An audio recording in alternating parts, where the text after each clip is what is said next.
Welcome back. We're discussing the situation in Afghanistan as the country braces for its first election in 5 years and the Taliban are gaining ground in several areas. Joining me from Islamabad is Michael Semple, who was a top official in the Kabul office of the European Union until 2007. Me in studio is Wahid Fakiri, an Afghan journalist based in Washington, D.C.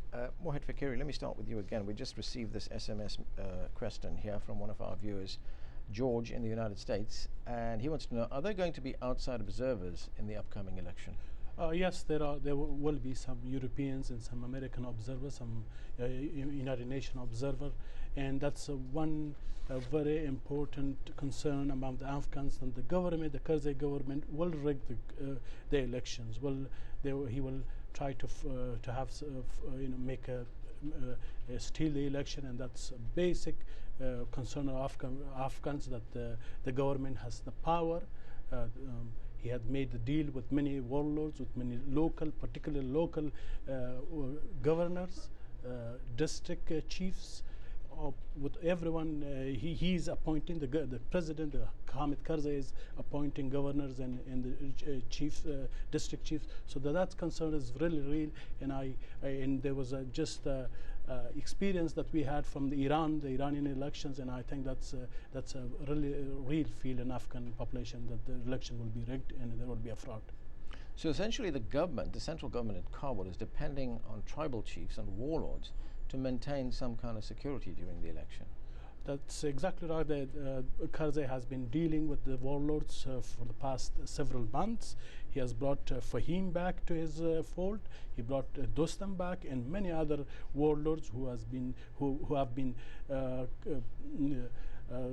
mentioned as human rights violators, who had committed a lot of crimes. He brought them back to it, and that's the reason that people are very concerned that somehow he is planning to rig the elections.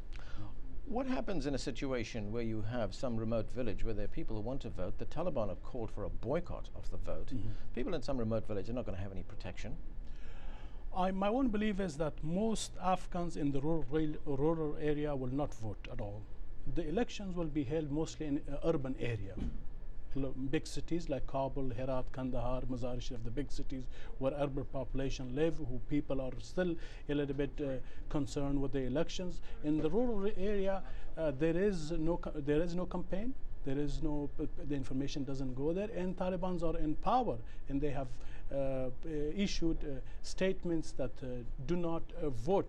And if there is no security, I don't think that the rural area will participate in these elections.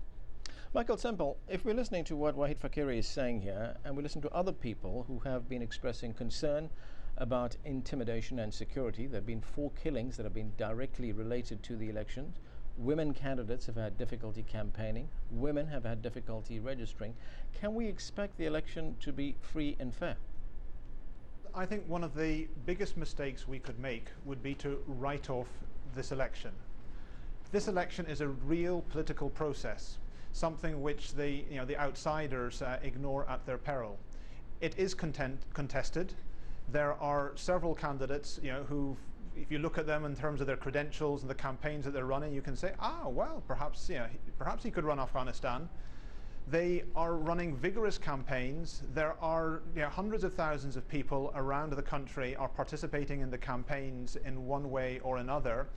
And even something like the Taliban boycott is incredibly difficult to enforce.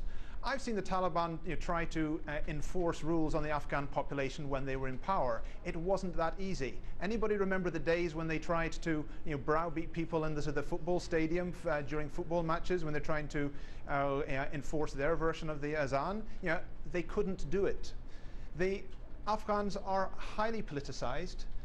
Routinely in villages and communities, they listen to multiple different radio services, even if the television hasn't penetrated. As it happens, you go around many villages, and even in remote areas where there's no mains electricity, already satellite dishes are popping up so they can watch their pick of satellite channels from around the world and the national channels. They are deeply politicized. The Taliban cannot enforce a boycott. Millions of Afghans will be participating in the elections.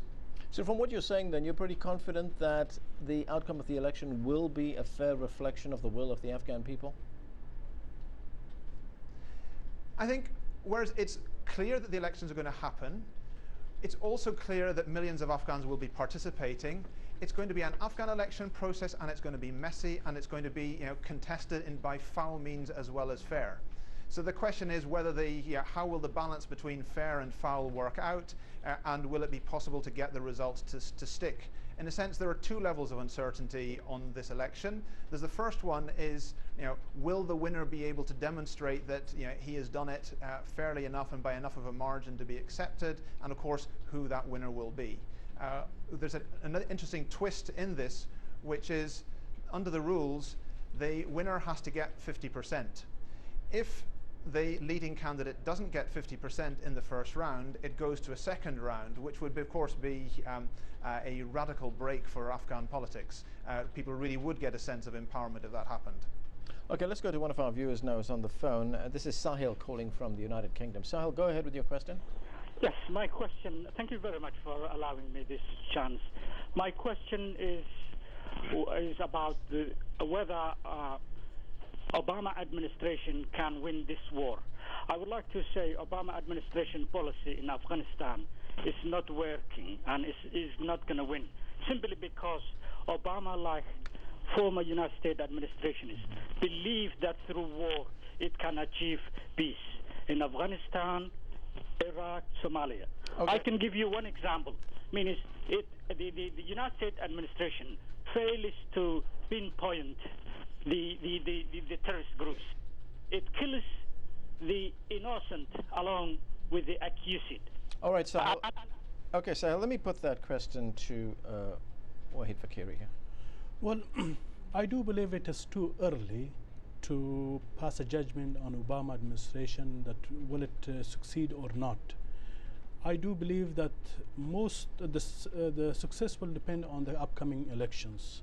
If we get a new leadership with a new team, with a team that is coherent, that they would have with strategy and plan for the future, I do believe that there is goodwill on the outside, and there is a lot of demand on the inside for security, peace, and prosperity. So I do believe if that, when we get a fair election with a new team, I do believe that we can move forward and resolve this conflict. But if the election is rigged, if Karzai comes back with his team, I do believe that we are heading for a big trouble. Well, I think the question there was also, can the Obama administration win this war? I'm not sure where win and lose comes in there. At what point do you declare victory? At what point do you concede defeat?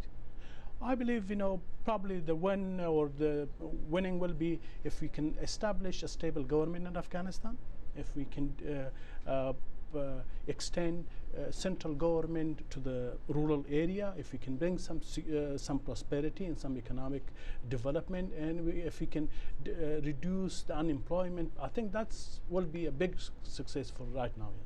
Okay, let me go to Michael Semple. Mr. Semple, we've got an email that's just come in from someone that is disputing what you've just said.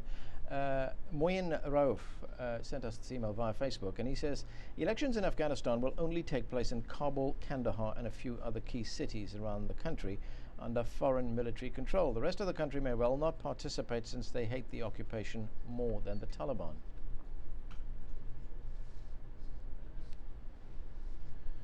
Well, it's of course, a very significant sentiment, but I think you have to refer to the Afghan people to see whether they really believe that or not.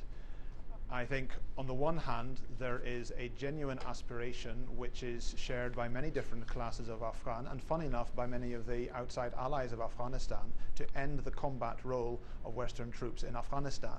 That's very different from saying that somehow all Afghans want to boycott this election process. Afghanistan is an intensely political country. In a sense, the struggle in Afghanistan is not just about what are the Westerners doing there. It's also about how are the many different groups in Afghan society going to be represented in their government. Michael, I'm going to have to miss an opportunity to have their say. Michael, I'm going to have to interrupt you there. We've run out of time. Thank you very much for being with us, and thanks to Wahid Fakiri for being with us as well. And thank you for joining us on the show. On the next show, Western countries have clamped sanctions on Myanmar's ruling military government for the detention of opposition leader Aung San Suu Kyi. We'll be talking about that. See you next time.